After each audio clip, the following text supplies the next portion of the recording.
Sudah 1 bulan wabah muncul di desa ini dan hampir semingguan mereka menunggu pertolongan datang. 3 orang tim medis dan 2 penggali kubur yang ditugaskan untuk memberikan pertolongan di desa itu telah sampai.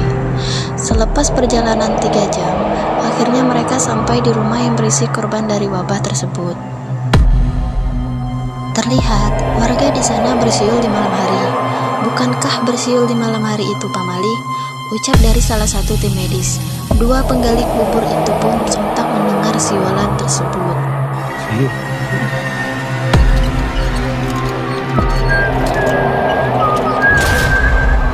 Pada akhirnya kemunculan pocong itu menakutkan tukang penggali kubur dan anak perempuan itu. Korban yang tidak selamat dari wabah itu pun berjumlah banyak. Teror demi teror kerap menghantui 3 tim medis dan 2 penggali kubur itu. Cep, Den, kalian udah pastiin talinya dilepaskan? Udah 100% saya yakin. Hari demi hari mereka mulai merasakan kejanggalan-kejanggalan yang aneh.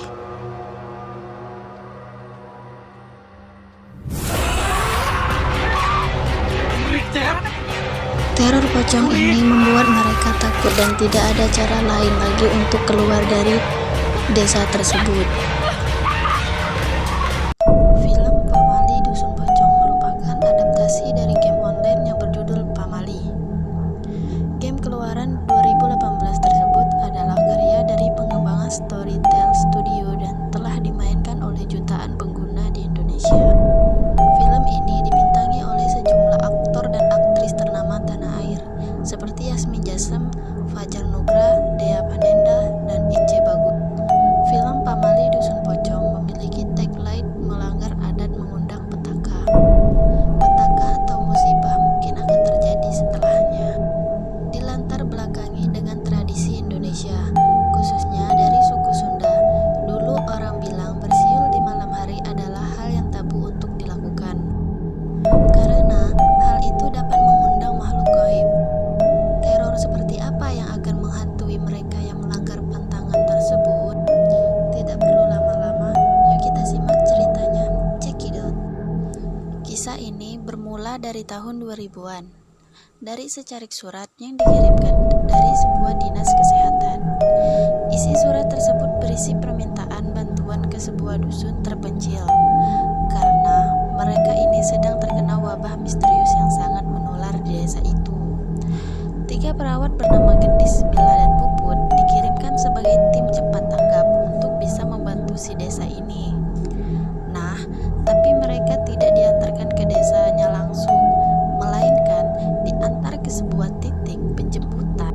Setelah sampai di titik penjemputan ini, mereka bertiga pun diminta oleh Mang Yusuf, yaitu orang yang mengantarkan mereka ke sana untuk menunggu 2 penggali kubur lagi yang dikirimkan dari kecamatan untuk ikut bersama mereka bertiga. Tidak lama kemudian, 2 orang penggali kubur yang bernama Cecep dan Deden itu pun tiba dengan motor mereka dan berhenti tidak jauh dari dermaga. Kemudian, mereka bergegas untuk pergi ke desa itu menggunakan perahu supaya tidak malam ketika mereka tiba nanti. Dan setelah mereka tiba di pulau seberang, mereka langsung sampai di desa tersebut. Mereka harus berjalan kaki selama 3 jam menyusuri hutan untuk tiba di desa itu yang ternyata terpencil sekali. Nah, setelah melewati perjalanan yang cukup panjang dan melelahkan, mereka pun akhirnya tiba di desa yang dimaksud. Setibanya mereka di sana, mereka berenam dibuat terheran-heran karena ternyata di desa itu nampaknya sepi sekali. Mereka juga menyadari bahwa beberapa pintu rumah warga di sana dicoret pakai cat berwarna merah.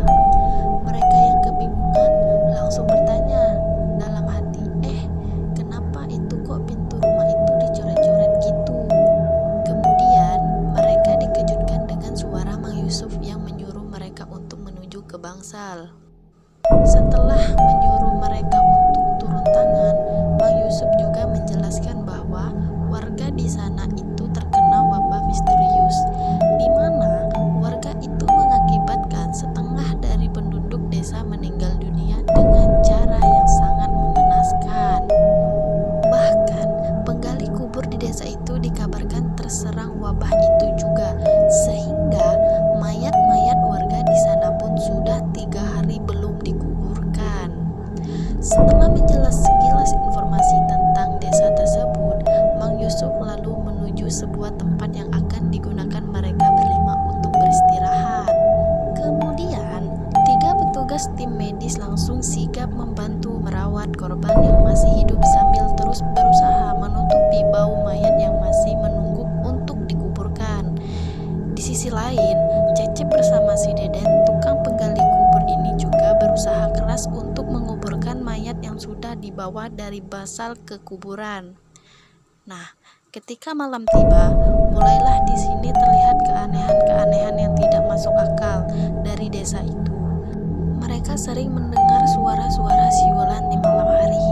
Padahal kan, bersiul malam hari itu dipercaya sebagai suatu tindakan yang dilarang atau pamali. Dan selain itu, mereka juga menemukan keanehan-keanehan lainnya, seperti payung yang tiba-tiba terbuka di dalam ruangan ataupun di dalam bansal.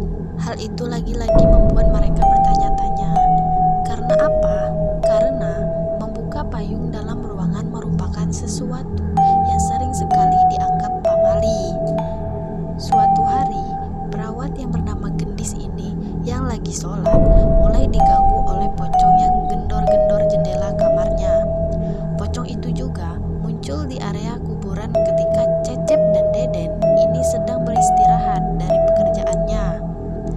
Hal itu pun membuat Cecep dan Deden memutuskan pergi ke Basel dan menemui para 3 petugas kesehatan itu.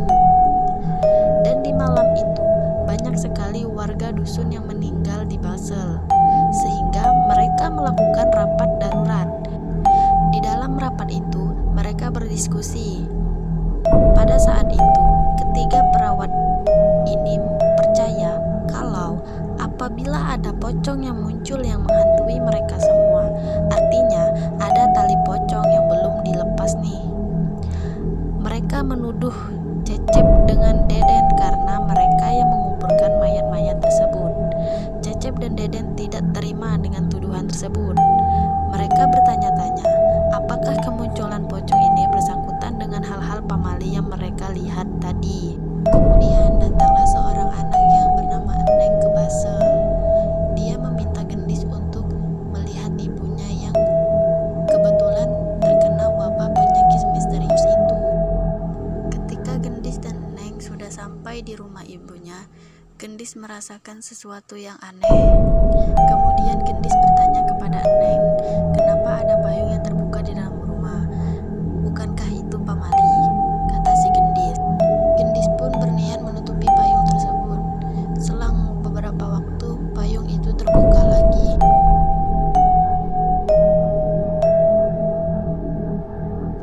Di lain waktu, 2 tim medis yang berada di bangsal tengah Di waktu lain, 2 tim medis yang berada di bangsal sedang merawat korban yang terkena wabah tersebut. Mereka berdua tidak tahu bahwa Gendis itu pergi ke rumah Neng.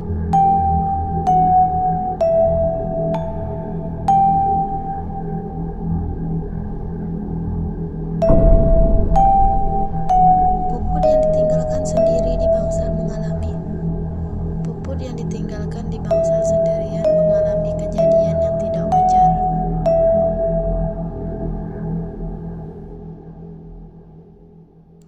Selang beberapa lama, Puput pergi melihat mayat yang belum dikubur. Kemudian, Puput terkunci di dalam suatu ruangan yang berisi banyak mayat. Setelah Mbak Mila, Gendis, Cecep, dan Deden kembali, mereka tidak melihat keadaan Puput. Mereka mencoba mencari Puput kemanapun. Pada akhirnya, Puput ditemukan di sebuah ruangan yang berisi banyak mayat dari korban wabah tersebut. Waktu pun berlalu. Teror demi teror kerap menghantui mereka berlima. Tinggal mereka berempat, dan kemudian salah satu dari penggali kubur itu pun ikut meninggal yang bernama Deden. Karena pada saat itu, Deden berada di sumur untuk menimbakan air untuk mereka mandi. Kemudian Deden jatuh ke dalam sumur itu dikarenakan ada pocong yang menariknya.